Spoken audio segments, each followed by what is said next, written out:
I'm excited to kick off today's event. Advice from a recruiter, everything you need to know and do before you hit apply. Sponsored by White Case LLP. And we are thrilled, absolutely ecstatic to be joined by the dynamic Jennifer Mittelsteadt, Senior Recruiting Manager at White Case. So Jennifer, would you like to take a few minutes to just introduce yourself? We'd love to hear what's going on in your life personally, professionally, and what you do in your role, today at White Case. Yeah, no, absolutely. Thank you, Lasheen. What a great introduction.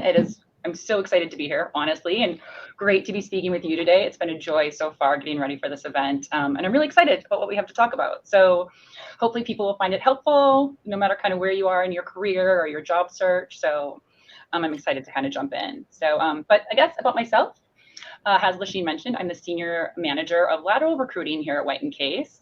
We are a global law firm. I think now 45 offices in 30 some countries around the world. And I am in charge of pretty much hiring experienced professionals, whether they're on the legal or business services side of the house. So of course, we're a law firm. So about half the organization is made up of lawyers. And then the other half is all of us non-lawyers who do all the work to help support the lawyers and the partners in the firm and really just keep it running on a day-to-day basis. So we have 9 offices in the US, and so I oversee the hiring for all of them. So I don't touch partner recruitment, I don't touch graduate recruitment, so people coming right out of school, but all of our technology, finance, people team, which is what we call kind of our internal HR team, business development, everything, plus experienced lawyers. So it's quite busy, but I have a wonderful team who helps me every single day and couldn't do without them. I guess I've been here for almost 5 years now, which time flies when you're having fun and there's a global pandemic. So it's been it's been exciting few years here. I took kind of a circuitous route to get here. So started off as a practicing attorney, worked in corporate law, practiced corporate law for 4 years and got to live in Europe and travel a lot. So it was fantastic. And then ended up in project management and then recruiting. And so never really saw myself ending up in recruiting, but I'm so happy I have. So kind of note out there to all of you who are kind of looking for that next step. You just don't know where you might end up. I'm originally from Minnesota, so hello to all the Midwesterners out there. I moved to New York about 20 years ago, though. So while my roots are Minnesota, I've got a fair bit of New York in me, but it's been fun. So glad to be here today. Amazing story, amazing journey. So exciting, and we're just really thrilled to have you here. I know that this is going to be an amazing hour of just content and just substance. So question here that I have for you is how should a candidate, let's just jump right in, right? How should a candidate determine if a job is a good fit before applying to the job? I mean, that's always a tough question and probably number one on most kind of candidates and applicants' minds. I mean, obviously, I'd say the first place to start is the job description.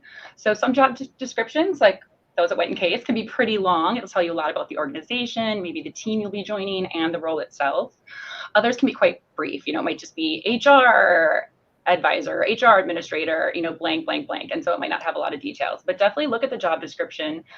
And really, I would say focus on kind of those key themes and the core kind of needs of the role, because that's obviously going to be the focus of the person who's reviewing your resume if you decide to apply. There might be a long list of nice to haves in a job description. I mean, I know we have quite a long list of things, kind of some required experience that we'd be looking for, but also a long list of things that would be nice. Here, language skills is one thing, different levels of experience possibly in different areas, because we do have broad teams that work on a number of different things. But you don't have to hit every single box to apply for the job or for it to be a fit for you and your background. I think there's kind of, there's the statistic that men, when they're looking at a job description and want to apply for it, they'll apply if they hit like one box. If they check one box that they're in and think they should be the top candidate for the role. Whereas women tend to only apply if they hit every single box. You never need to do that. You never need to hit every single check off on a job description. So really look at the core needs of the role, what it is that team is looking for. Then focus on, meeting those, whether or not your experience meets those core needs. And then the extras, like the nice to haves, if it's something that you're interested in moving into or want to grow your experience in, perfect. That's something that you can kind of explain probably in a cover letter. So, and even if there's a bit of a gap in those core needs that they're looking for, still you could explain it in the cover letter, and I'd still encourage you to apply. Absolutely. It's funny. You mentioned that 60 to 100% ratio there with the men to women. I remember the first time I ever heard that was when I started with Fairygodboss, and I remember I read that and I said to myself, that can't be true. And then I thought about myself and I said, I sure would apply to any job if I just marked one thing that fit me. And then I asked my wife and I was like, would you apply to a job if you didn't hit every single criteria that they were looking for? She's like, absolutely not. And I was like, oh my God, it's true. So it was just funny that the statistic is really true when you apply it to real life. No, I would say too, it's the first couple points on the list that are always the most important. If you hit those, go for it. Absolutely. All right. So next question. What research should a candidate complete to ensure that a prospective employer shares their values? I mean, honestly, as much as you possibly can. That's a really core question for the long-term fit of a role, especially if you're looking for a career move, not necessarily just the next job that's going to get you through the next, 12 months or so. Thankfully, the internet is a wonderful thing. There are so many resources out there. Almost every major organization now is going to have a website, that'll lay out sort of the core values of an organization. And even sometimes you can drill down and there might have information on individual teams within an organization, the type of work they do, the type of people they're looking for. So really that company's website is always the best place to start, I would say. You can really see from that what the experience is that they are selling to candidates, but you kind of have to keep in mind, they are selling. So the marketing materials, the website, they're definitely going to be putting their best foot forward. So you do want to make sure you can do a little more research kind of on your own. I mean, that's where exactly, Fairygodboss comes in, or you can do a little more digging to see if what the organization is selling on their website, their marketing materials really matches the reality of working there on a day-to-day basis. So looking for those websites that have reviews, Glassdoor, LinkedIn, I think, there's any number of them out there, even Indeed, they're all popular websites. But do kind of take it with a grain of salt as well, because it's sort of like when I'm looking at, planning vacation and looking at TripAdvisor or picking a restaurant and looking at Yelp, you will usually kind of the person who's most disgruntled will probably leave the loudest review. So you do got to kind of take that in mind when maybe the 10 people who had great experiences didn't say anything. But if you start to see a trend or kind of themes and trends and some of that negative feedback, that's a big red flag. So you should definitely take note of that and probably do some deeper digging if it's about an issue that would be really important to you in an organization that you're working for. And I guess even just to top that off, better than the websites, personal connections, networking. And this doesn't have to be, some random person at the company, oh, hey, let's go get coffee, which could be a really hard thing to do. Yeah, I mean, that networking word is kind of, it even makes me go, ugh. But you know what, like your best friend from high school's cousin's husband might have worked at an organization. Call them up, talk to them, ping them on Facebook, LinkedIn, whatever other cool social media platforms are out there that I'm too old to know about. Whatever it is, like get in touch with them and ask them, hey, what was it like to work here? Maybe they work there now. What's it like to work there? They will give you the inside scoop, even if it's not the particular team or the particular hiring manager. They'll be able to tell you about the organization and what it's like. And those connections are great too, especially if you end up applying, because those referrals are always really key, or knowing someone in the organization. It's good for the organization too, not just for you. Absolutely great advice there. Thank you so much for that. I couldn't have said it better. That's perfect answer there.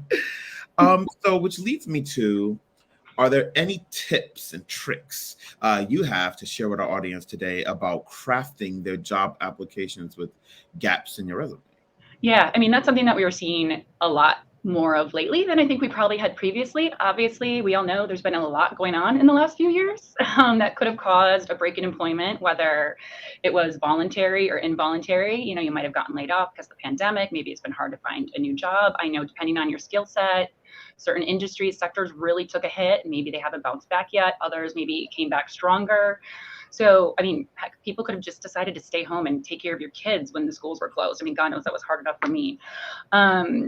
So there could be any number of reasons why you've taken a break in employment. And just explain it. Really, that's it. We're used to seeing it. It's not really going to cause any issues. There's no questions now, but you can represent it in a couple of ways. So you can put it in your resume, sort of has an entry kind of very similar to you would put in your work experience, maybe with the same heading. So it could be something along, kind of have that heading, maybe stayed at home. Maybe it was consulting work. Maybe it was part-time work. Maybe it was contract work. That still works. So that's the difference. But you could say, home, caring for family or, whatever it is for a certain period of time. Or if it's kind of too difficult to put something like that together on your actual resume to kind of fill in that time gap, then that's definitely when a cover letter would become important. And you can address any sort of gaps in time in your resume that way. And it'll get through to the hiring manager. And even that's kind of something you can use, like I said before, for a gap in skill set too, maybe if you're kind of looking to stretch, that's where the cover letter becomes so important. And you can explain anything in your resume that might cause a question. And you definitely want to be upfront and open about it. And if you explain it, then it will help ensure that you're not overlooked for something that could have easily been understood. But you just, if you just stay silent on it, I think that could cause a misunderstanding. So definitely be open, upfront, address it in either your resume or your cover letter. And again, it's something we're so used to seeing these days, for any number of reasons. Don't worry about it. So if anything, get in front of it is what you're saying. Like just go on ahead, be honest, put it out there, and just, explain yourself, and it should be fun. Yep. And that goes for however long the gap was. Maybe, maybe you were at home, taking care of your kids for 10 years. That's fine. It's completely understandable. So whether the gap was 6 months or 10 years, just explain it. Because the question will come up. And if you don't provide the information, somebody might just say, oh, I'm not going to bother. And you don't want that to happen. So cool stuff. All right. Oh, so it looks like we get our first audience question. All right. Let's see. I'm going to read this one out. What recommendations do you have if your college major does not meet the ones listed in the description? Does that kick you out within the automated systems? I'm an experienced professional in an area different than my degree. I think at White Case, we don't use the automated systems. So I know some organizations that do, and I would hope it doesn't, frankly, especially, if you're an experienced professional and have a lot of experience in the area, even if your undergraduate degrees. I mean, who really knew exactly what they wanted to do in undergrad anyway? I mean, if you have and stayed in that field, congratulations. I would say that's the exception more than the norm these days. So I know here at White Case, it wouldn't.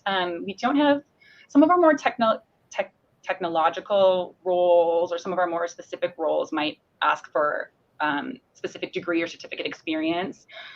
And then it's probably important, but if it's just a kind of a college major, I feel like those are so general. Again, unless it's a very specific skill set they're looking for, I think your subsequent experience should definitely trump whether or not that's what you majored in school. So I would definitely say apply for the job. I would hope it won't kick you out if it's one of those automated systems, applicant tracking systems, but we'll actually I wanted to address that as well, because that's, again, where using keywords, or I guess as we'll probably get into in a little bit, using keywords from the job description. So even if you don't have that exact major, make sure you are pulling from the job description the particular keywords and terms that they are using to describe the experience they're looking for, and making sure you're incorporating that into your resume and your cover letter and addressing those skills that you do have, so that the automated system might pick that up. It'll cling on to those keywords, and hopefully, just because they're not in the education section, hopefully that won't be so much of an issue. Oh, that's a great life hack there, Jennifer. That's such great. Oh man, that's good. I hope everybody jots that one down. Amazing answer there. And you're so right. Aside from one person I know in my life, and that's my wife, I don't know anybody else who actually did something with it, went on to do whatever they studied in school. I sure didn't. Nope. Well, even for me, I'm in HR. I don't have an HR degree at all. I have a law degree in poli-sci, yay, in German. I guess psychology was in there too, but yeah. So you just never know. So I think hopefully the undergraduate degrees aren't quite as focused, again, unless it's something very niche, something like accounting or something like that. That might be a little more difficult to work around. Cool stuff. All right. So what do employers see after an applicant has submitted their application, in your experience at White Case? Should candidates submit a cover letter? You've mentioned it a couple times. Yeah, I think, the first thing and the number one document, and hopefully everybody kind of knows this, really is your resume. And that, that's the first document we see when an applicant applies. There might be cover letters and transcripts and all that stuff, but as a recruiter, the first thing we're looking at is the resume. We really want to get a sense of the candidate's experience and, just an initial idea of whether or not they might be a fit for the job. And the recruiters, we're not necessarily an expert in whatever field it is we're hiring for. I hire IT professionals, finance professionals, creative professionals, and I don't know the ins and outs of every role. So we do kind of scan through. We have that high level knowledge, though, obviously, because we have to try to kind of filter through the resumes we get. But so the first thing we always look at is a resume to get that first kind of sense of whether or not somebody could be a fit. And that's really your first introduction to the organization, is that resume. So that's why you really want to make sure that it's in tip-top shape. And then as far as the cover letter, again, it's kind of there seems to be debate about whether or not a cover letter is worth it. And, I would kind of leave this up to the candidate, maybe. We don't get cover letters with all of our applications, and it's not necessarily seen as a bad thing. But again, if there is anything in the resume that maybe isn't quite a fit, or, there's a gap in work experience that's not explained, the cover letter will help. So if there's any kind of questions or issues, or, it's maybe a stretch role for you, you definitely want to include a cover letter, because that will give you the opportunity to explain anything that maybe you can't quite cover in that very kind of brief, format of a resume. But also, just in general, it's really your chance to lend your voice to your application, give a sense of who you are, your personality, kind of things that are important to you that you're looking for, what it is you're looking for in this role, why you think you might be a good fit. You can't do that in just a resume. So for all those reasons, I think a cover letter is always a good thing. Again, you want to make sure there's no typos and your grammar is correct and all of that. But I know some people out there, you might just be kind of firing off resumes, for any number of jobs. I wouldn't worry about it so much then, but for those jobs that really are important to you, if there's a couple that you're really keen on, I would definitely include the cover letter, because really it can only help you, unless there's typos in it. You should be careful. Yeah, let's make sure we're spell checking people all times. Yeah. Which brings me to another audience question that kind of fits in here. Is there a limited number of resume bullet points recommended for senior leaders?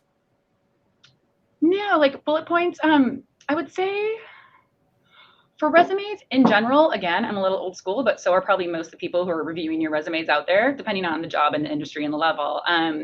So I still say, for the most part, if you can, I would keep your resume to one page.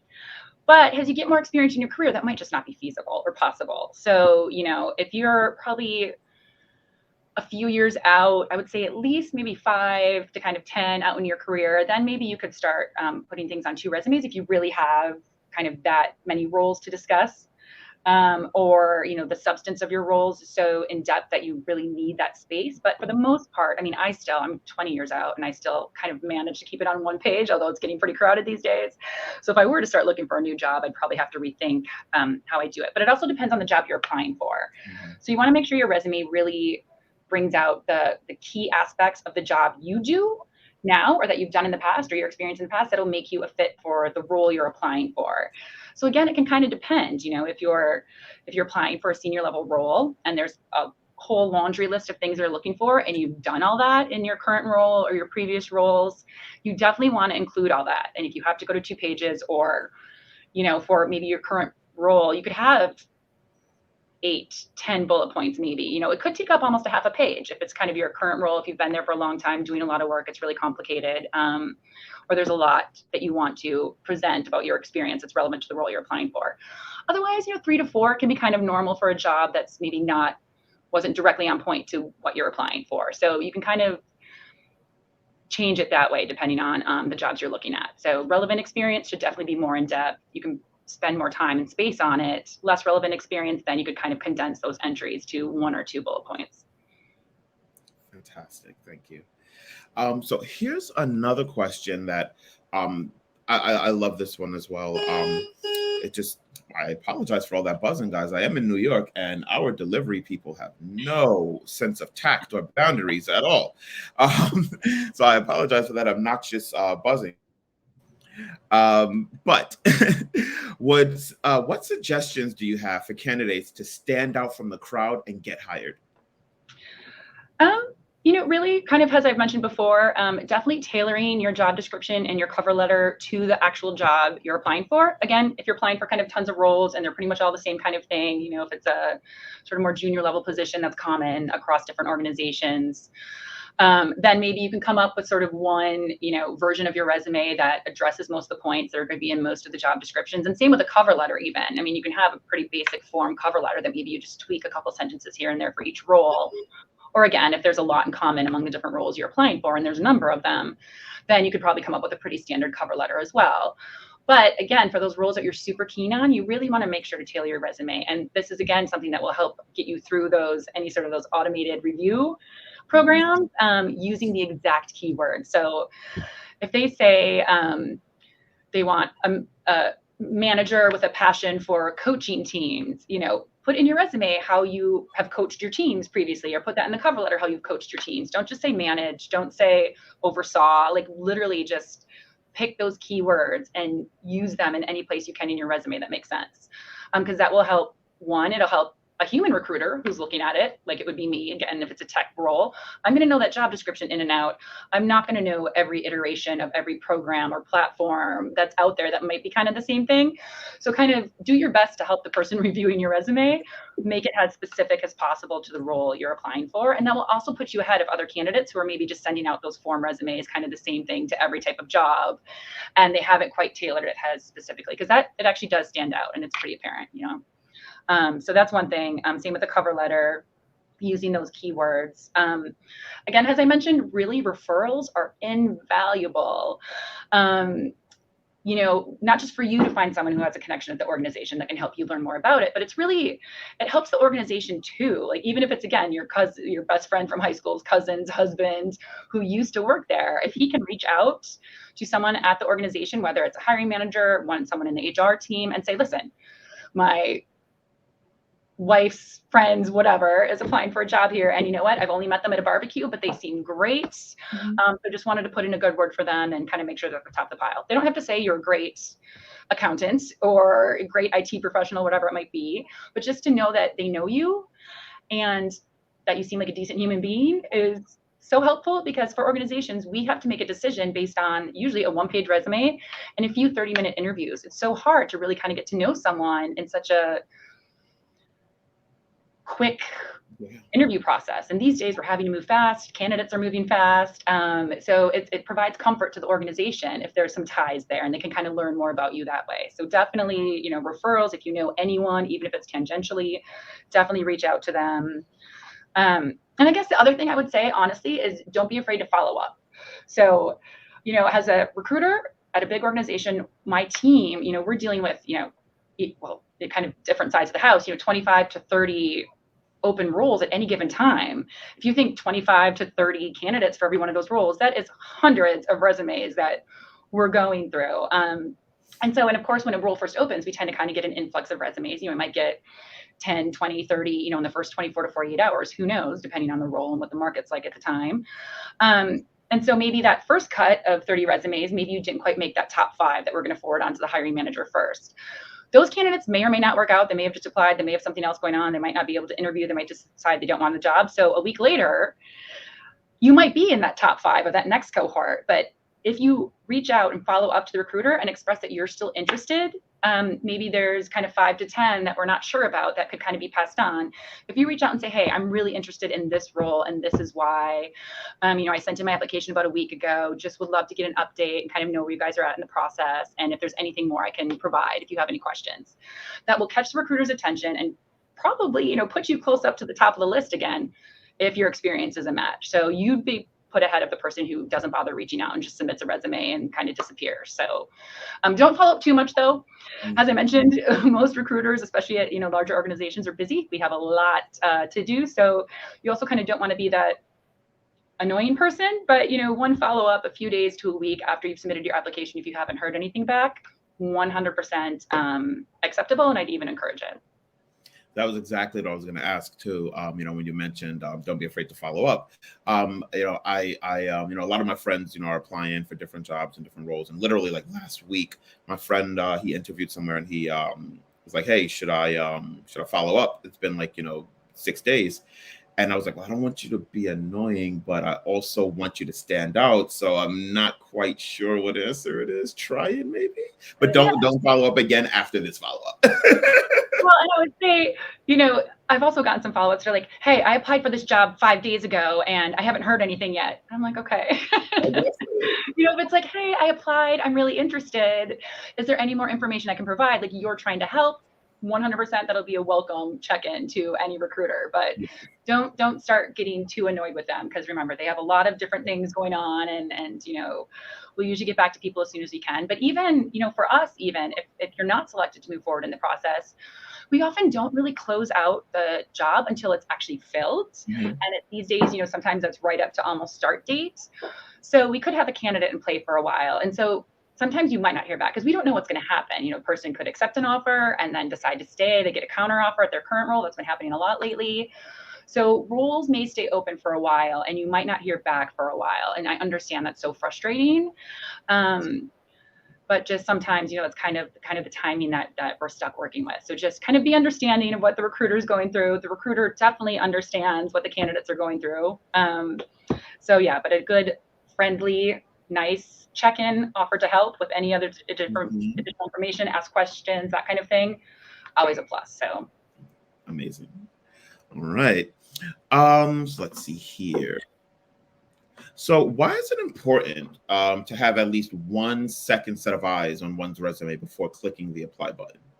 Well, as I said, resume, no typos, cover letter, no typos. And even, sometimes there's regional differences in phrasing or whatnot, depending on things. I think of actually a lot of my friends where English is a second language. In those cases, definitely have someone who's native fluency kind of check and make sure that the tone and the grammar and the terminology is correct. You also want to make sure that the formatting is kind of clear and easy to read, that the formatting is clear. It's not too jumbled, not too busy. You want to make it easy to skim, and having someone who's not kind of living and breathing your experience, which you are, having someone who's a step removed, take a look at that will really help. Obviously, check for typos, grammar, that kind of things, but really also understand the clarity of your resume. Because again, if you're in a high technology field and using, or even finance or anything, using tons of acronyms and jargon, me, who has no idea what any of those things mean and is the first person looking at your resume, that's not going to help me. So having someone maybe outside of your industry, if you're in an area like that, take a look and just make sure they can understand the experience you're trying to convey. That can be really important. So getting that outside perspective can help, and just make sure that it makes sense. So you're so ingrained in your own experience and what you do on a day-to-day basis. You might be glossing over things that need a little more explanation, or spending too much time on things that, it kind of doesn't make sense, or it doesn't kind of flow with the feel of the resume. So getting that kind of third-party perspective can really help. And you want someone who's going to give you honest feedback, because it's only to help you. And if they give you feedback, definitely take it to heart. I know sometimes it can be hard if someone telling you that they think there's something wrong with your resume. Hopefully they're a little nicer than that. But definitely pay attention if you have someone kind of outside of your area looking at your resume and reviewing it. Kind of take what they say to heart, because we'll probably be in the same position as a recruiter, being the first one to take that look at your resume when it comes through. Absolutely. So constructive criticisms, not a bad thing, folks. Just, hear them out and make the adjustments if it makes sense. Mm-hmm. Oh, and I guess the other thing I should have said, which it's true that a recruiter usually takes about 10 seconds to look at your resume and decide whether or not it should go in the yay or kind of not right now pile. So you definitely want to make sure that you're laying out your experience with kind of the most relevant experience to the current role as possible, clear, hitting those key highlights that do tie into your experience, that does tie into the current role. Make sure that's at the top of any description. And again, that's just clear and easy to read and easy to understand, because literally you pretty much look through it in 10 seconds and have an idea of whether or not, we'll be moving the candidate forward. So that's actually a perfect segue to this audience question that just came in. They asked, what are your thoughts on using a combination resume?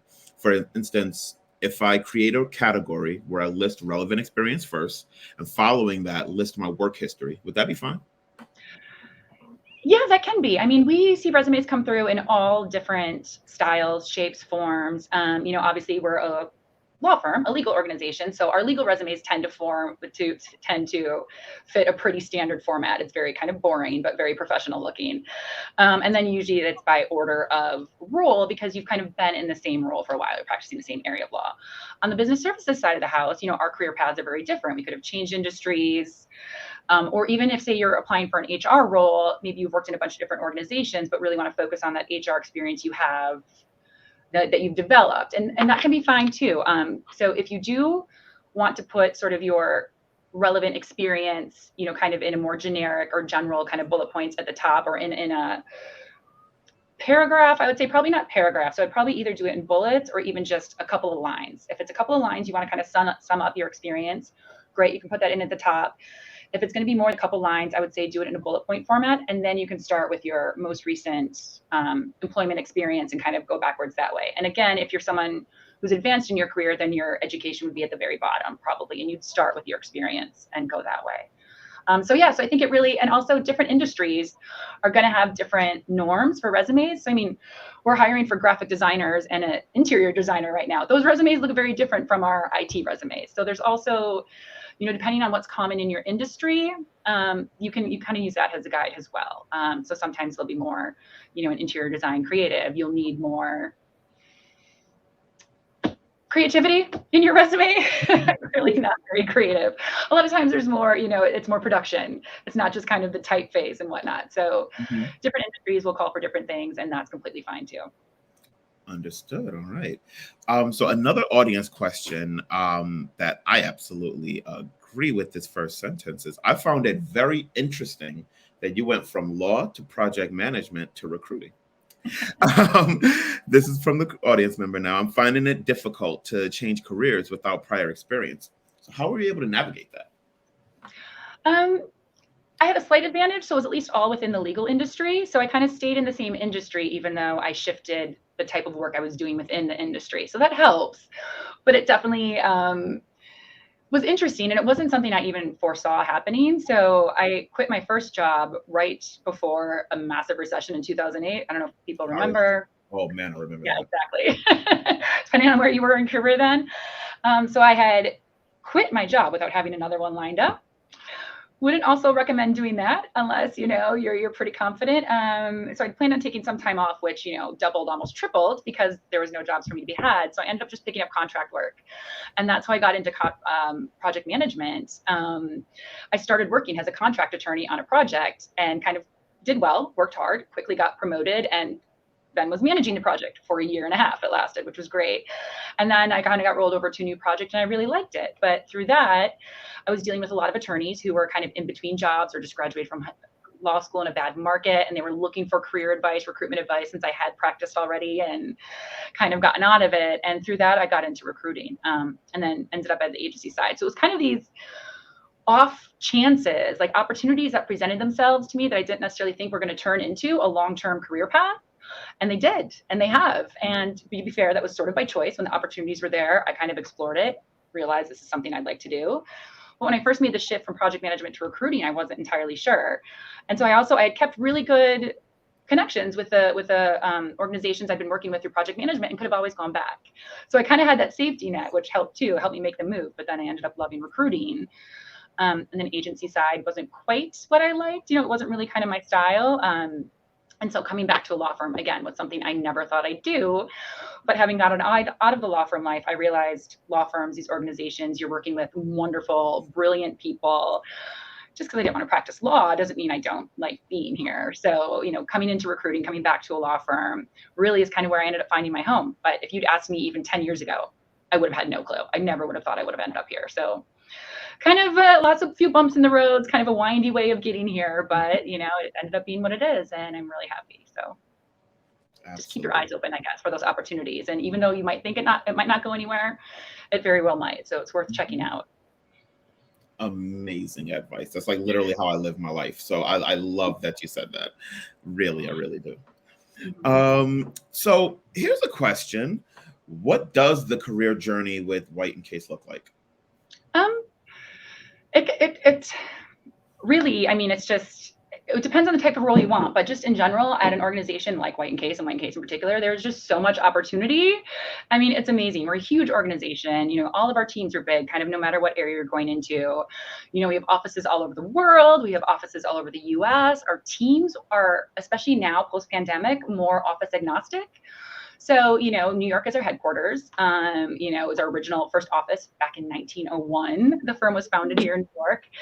And so a lot of our teams are centered here, but we have people who work everywhere. I'm constantly working with colleagues in London and Germany and Australia and, you know, the West Coast and, you know, Houston and Florida. And so the way our organization is structured, since we really are structured as one firm globally, there's so much opportunity when it comes to sort of internal mobility. And because we're an organization, that doesn't just mean like moving from office to office or even moving, well, not just office to office, but also kind of within teams. So we have plenty of people who've been attorneys who come to the business services side of the house. Someone who might start in one business services team and then move to another, depending on kind of your background, your experience, what it is you're looking for, how you want to advance your career. We have lots of training opportunities. It's really great. So really, like, the opportunities are pretty much endless. The thing is, though, we are a large, kind of heavily matrixed organization. We have our different teams, like our business services teams, overlaying our regions and our countries and each individual office. So it can be kind of hard to figure out who you go to for what, or kind of what this process looks like, what that process looks like, because there's a lot of steps, in such a big organization. So it really does kind of take, I would say, when you get a new role at an organization like this, it can take almost a year to kind of really get settled in and feeling that you kind of know your thing and know your stuff. And definitely 6 months. So I would say the career path, it takes you a little while to settle in and kind of figure out where things are. And then from there, you can really start digging into your role and, making the change that, hopefully could be a part of your role, or implementing the policies or the platforms or whatever the case may be. And then from there, really, the opportunities are endless. So, we have large teams. There's a lot of room for advancement. Some of our teams are smaller. It might just be, like an interior design team, or, for example, our architectural team. It's really, there's only a few people around the globe that work on that team. So then advancement opportunities might be different. So then you'd have to look at this role for what it's going to give you your career, kind of what experience it will give you. And hopefully you'd want to stay at White & Case forever. But we all know that's not necessarily reality. So even here at the firm, we really want to support you in your career, sort of no matter where you end up. So we want to make sure you're getting good experience here, no matter whether you stay for a year, 5 years, or 30 years, like some people we have here who are amazing. So, the career paths can be different, but I think the common thread is that there's so much opportunity, and you can really own your career here and kind of take things in a direction you want to. And again, when you see one of those opportunities open up for you, especially if it's internally, that's like the least risky situation, where you can kind of check it out and maybe look into it and see if that's a direction you want your career to go. So we find it's really important here that we give people ownership of their careers, make sure they're getting good experience that will help them develop, sort of no matter where that may end up taking them in their career. Tremendous. Thank you so much. So here's a question I know everyone's asking on the call here.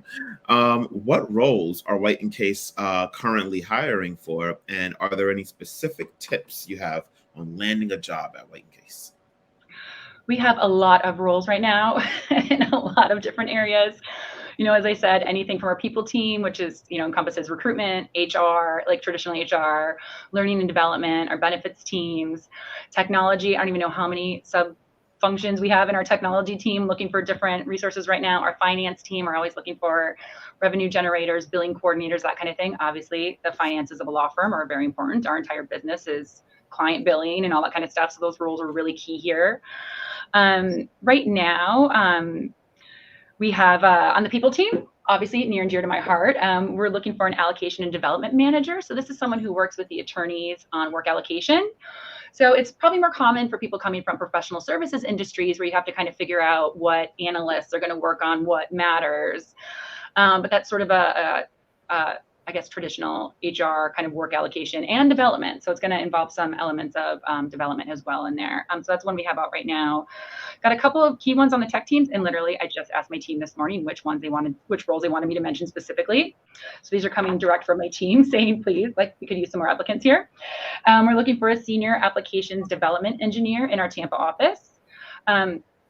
I don't really know what that person would do, but we do have a job description. So that would be the extent of my knowledge, really, on kind of the ins and outs of that particular role.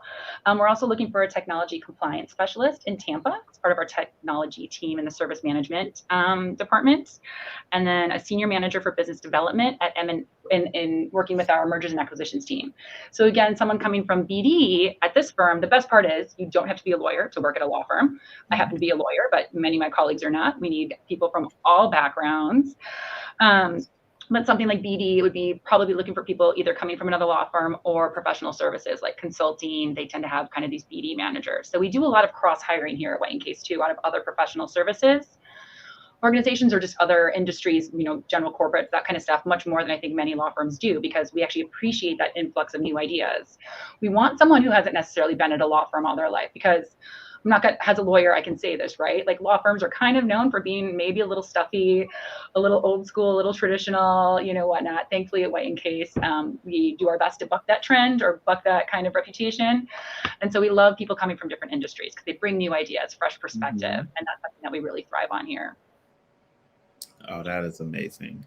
Fantastic. So with that said, we kind of know the basics on like what roles are there, but now I think people want to know about the culture, so can you share the, the inside scoop on company culture at White Case, including how women are supported throughout their careers? Yeah, I mean, I'm really proud. It's one thing that drew me to White Case in the first place. When I started here, I had was she probably 2? She's almost 2. My daughter was almost 2 when I started here. And that was really important. My husband works full time. I was working full time.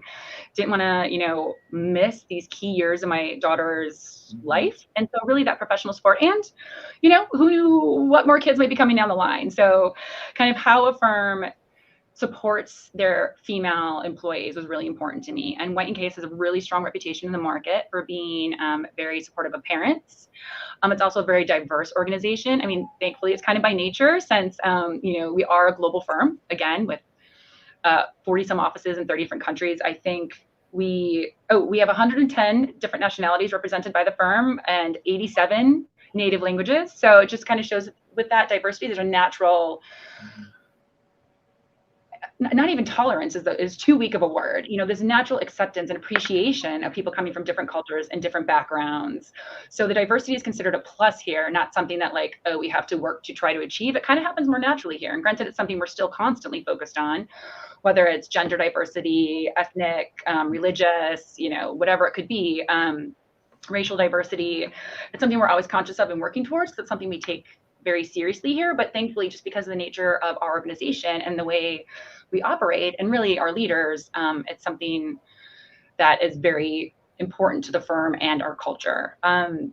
So really, we actually have 3 values that the firm announced maybe a couple of years ago. So we actually have firm values, and they are pioneering, united, and human. And I think that human one, being on the people team, I guess, is probably the key one. And seriously, I feel like we live it here each and every day. People are very supportive. They're kind. The most senior leaders will listen to what we have to say and our suggestions and ideas, and look for us for advice in our areas of expertise, because they might be a fantastic mergers and acquisitions lawyer, but they don't know much about recruiting. Definitely don't know anything about technology. So they're very open, and the people here, the leadership here is open and collegial and collaborative. Our chairman doesn't even have an office. He sits at a desk in an open plan room, and he is the chairman of a $3 billion global law firm. So that's open doors. That's no doors, really, much less open doors. Our offices, you can see, are light and glass. The walls are glass, so even if you have an office, everyone can see you all day. But it's nice when you're walking down the hallway, especially since we're only coming in the office about 3 days a week now. It's good to be able to see people when you come in. You get that community feel. And so that's something that's very important here. I should also go through, we have a lot of affinity groups, local affinity groups for different whatever your interest may be. The LGBTQ plus, we just had great events for Pride Month. So they're usually a mix of educational and fun. Juneteenth celebrations, Black History Month, you name it. So we have local affinity groups that you can be a part of, lawyers or business services professionals. They really feed right up into our global diversity team, our global women's initiative, and our global diversity initiative. Those boards report directly to our executive committee. So it's something that's really kind of ingrained in everything we do here at every level of organization. And then even benefits, we have great parental leave, backup care. We have the employee assistance program, which is mental health and wellness counseling and resources, financial wellness. We have training programs for your own personal financial wellness, retirement, whether, we have resources for student debt management. It's just really, the firm goes above and beyond to try to make sure that we are supported as employees, both in our personal and our professional lives. And I think it's just, really, it's our values, and it's what we do every day. So I love it here, frankly. Tremendous. Yeah, I wouldn't be here if it wasn't great. So, there you go. Exactly. Yeah, we all know I've had a few different roles. I'm really Mhm. not afraid to change roles or positions or whatnot. So, no, I think it's the culture here is really one of the best things about White Case. I can't say enough. Tremendous. That is amazing, and I'm sure that's so encouraging to the folks watching. So now we are at the full-fledged Q&A section. We do have quite a bit of questions, so I'm going to try my best, guys, to get through as many as possible in the next 13 minutes that we have. So first and foremost, let's see here. Which ones do I like here? All right, let's go with this. Okay. So how do you decide when to take help for resume writing versus do it yourself? Sometimes you don't know for what reason a resume is getting rejected. Yeah, I mean, that's a really good point. So, definitely, if you've already kind of obviously gone through your resume as carefully as you can and really gotten it the best possible shape and given it to people in your network, whether it's your best friend, your partner, someone, and had them cast a second eye on it and they really don't see any issues or concerns, then that might be a good time. So I would say first, make sure you've done everything you can to get your resume as tight and clear and concise as possible. Definitely have someone within your network take a look at it too, and maybe even a couple people from different areas, because those friends and colleagues can be really helpful. If that still doesn't seem to be working, then it might be time to kind of reach out to someone who can help with a more professional resume review, writing tips, that sort of thing, because they're obviously professionals at resume writing and can look at it with a very 100% objectively and give you 100% objective feedback. So that might be helpful. Some of those services cost money, so I would be careful. Make sure you're actually getting what you're bargaining for. Unfortunately, there are a lot of kind of scams out there right now for applications and different things. I've heard some pretty crazy stories. So just do be careful, especially if someone's reaching out to you. Say you have your resume up on, Monster, Indeed, kind of whatever it might be, and someone reaches out to you and says, "Oh, hey, I can help you with this." Be careful. But if you have recommendations from colleagues or depending upon your organization, here at White Case, one thing I forgot to mention is we have a career coaching office, and we are here to help our employees, whether they are looking at internal career opportunities or just advice or need some help, or externally. And so, if you have a resource like that you can go through, sometimes depending on what kind of role you're in, you might be working with an external recruiter who's kind of representing you to these organizations. They should definitely be able to give you kind of resume writing tips at no charge, because they are only paid by the organization when they find a candidate that fits. So hopefully you could have a lot of options before you'd actually have to spend money on someone to help you review your resume. And if you do that, like I said, I'd ask for recommendations or just make sure you kind of do your research before you start handing over that hard-earned cash. Absolutely. Thanks, Jennifer. Um, how important is the font size and location of the applicant? Do we even need to include an address?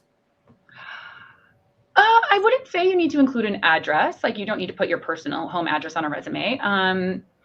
But kind of the city that you're located in is important. I know now, people have become so much more flexible on working remotely and where people are located. Different industries, different roles might require some in-office work, and whether, at White Case, as long as you're close to one of our offices, that tends to work. But even we're not doing a whole lot of 100% remote roles right now. I mean, we're kind of constantly reviewing our policy and individual needs of individual positions. But most roles now should state whether they're in office required, kind of a hybrid work arrangement, which is the majority of our roles here at White Case. We're kind of in the office 3 days a week, or if they're open to 100% remote. And obviously there's a lot more 100% remote roles out there than there used to be. In that case, we usually I would still kind of expect to see on the resume sort of where you've worked and the city where that role was based, I suppose. But again, if you're looking for a fully remote role, that might be a little different thing. But no need to put a personal address. And I would just, when it comes to location, pay attention to what the job is saying. Because if you apply for a role, we actually just had it come up the other day. We're looking for a recruiting coordinator in LA, and we had someone apply for Houston, and she looked great. We were so excited about the resume, and we're like, "Do you plan on recruiting, moving to LA?" She's like, "No, why would I? I work remotely, now, whatever. I work with people from all over the country." I'm like, "Okay, fair point, but unfortunately, we need someone to be able to come into the LA office a couple times a week." So, just try to pay attention to the role and what the parameters say, and kind of use that as your guide. If they want someone in the office, then you probably have to live in that city or be willing to relocate, depending on the organization and whether or not there's a relocation budget. I know often we hire people from across the country, and we will help them relocate to the town where we want them to be in the office, working with their stakeholders. But it really depends on the role. But yeah, you don't have to put like a personal address down there. You don't have to say like what neighborhood you're living in or anything. But usually I would say town, because that's something someone's going to want to know. All right, good. Next question. When a company/recruiter asks for salary requirements, what's the best way to answer that question, especially if one is switching industries and roles?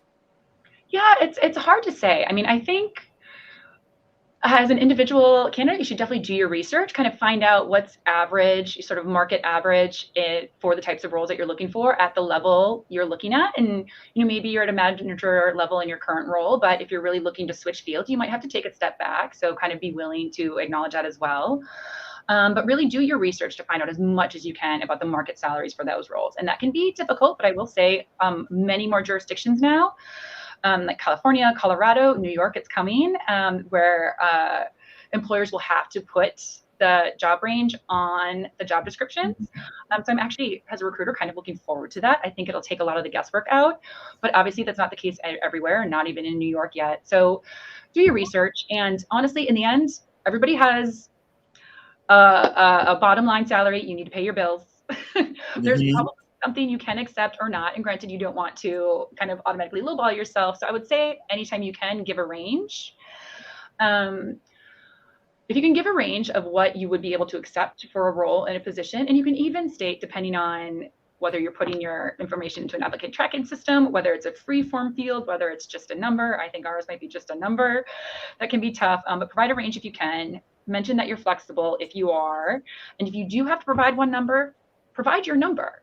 Provide the number that you would want for this role and say if you're flexible or not. And as long as you're in the ballpark, usually there can be a conversation there depending on what the range is that the organization has in mind.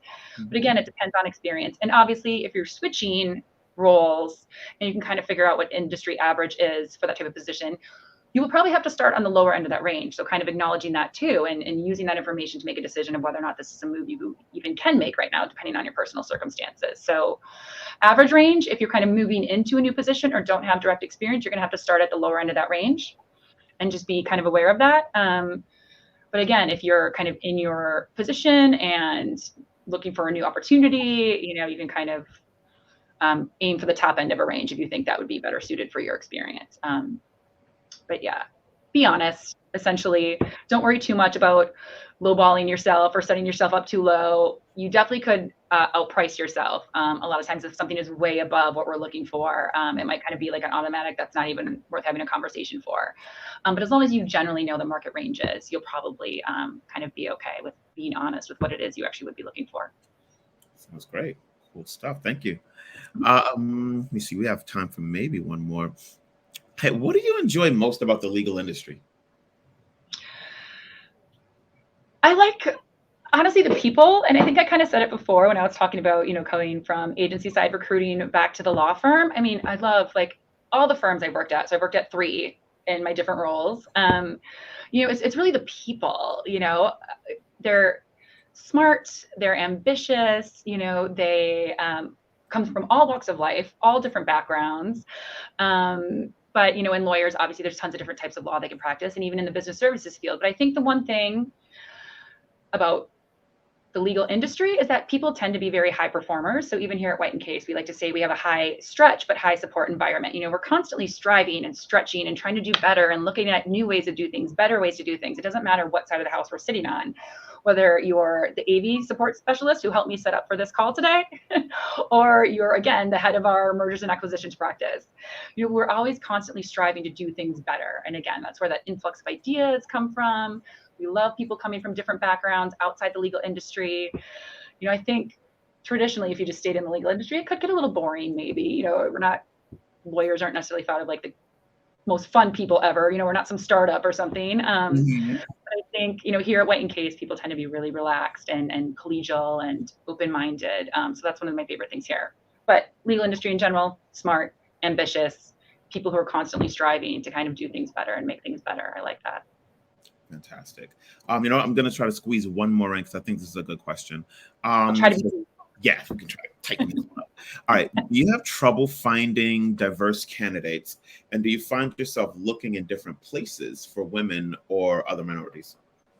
Yeah, absolutely. Obviously I've said diversity is really important here at White & Case. We're fortunate because we kind of have a natural influx of people coming from diverse backgrounds, but we're the first law firm to partner with Fairygodboss. Maybe still the only, I'm not sure, but we definitely were the first because we want more female applicants, particularly in our business services sections. My chief technology officer and our chief financial officer globally have both come to me and said, we want more women. Like, the women we have here are amazing. We've done a profile for, one at least on the firm, Fairygodboss, and we have a lot of great women leaders in this organization, but we don't see as many women applicants, especially in that kind of tech and finance field, but really across the board. I think some of those fields naturally, I guess, tend to have more male employees. So, the kind of workforce determines a lot of times what sort of applicants we're seeing. But here at White & Case, we really do our best to be promoting our diversity initiatives and how open and accepting and embracing we are, people from diverse backgrounds. But we are constantly looking at different ways, whether it's working with different recruiting organizations, different professional organizations,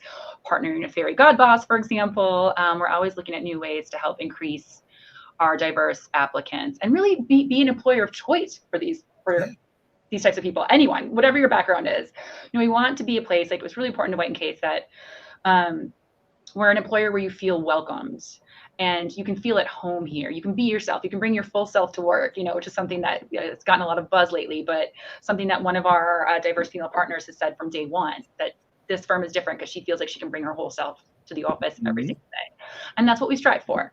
Hopefully, if we keep working that way and keep our workplace this open and collaborative and collegial, hopefully that'll help just kind of keep, draw in those diverse candidates and people from different backgrounds, because hopefully they can find a home here. Great. And then lightning round question. If you can answer this in one sentence or close to it, what is one piece of advice you wish you could give your younger self? Oh, I would say keep at it. Like, keep at it. So yeah, keep at it. Like, keep going. Came from a, we'll say, low income family, just to be nice. Sure. Farm country, Minnesota. First person in my family to go to college. Didn't necessarily think I'd even make it to college, but just keep at it. Keep working, keep striving. Don't let anyone tell you can't do it. And just keep at it and you'll get there. Love it. That's what it's all about, guys. So thanks so much, Jennifer. You have been just amazing and delightful. Thanks so much for joining us today. And thank you guys all for being a part of this and tuning into the discussion. Thanks for sharing such fantastic advice, Jennifer. Now, as a reminder, we'll be sending out a recording of today's event, along with resources to learn more about opportunities at White & Case LLP. In the meantime, be sure to check out White & Case's Fairygodboss profile and check out their open roles. Yep. Also, we'd love to hear from you guys. So any feedback on how to help us improve future events, head to the Typeform tab on the right of your screen and share your thoughts on a quick 1-minute survey. That's it for today. Thanks, everyone, and we'll see you next time. Thanks, everyone.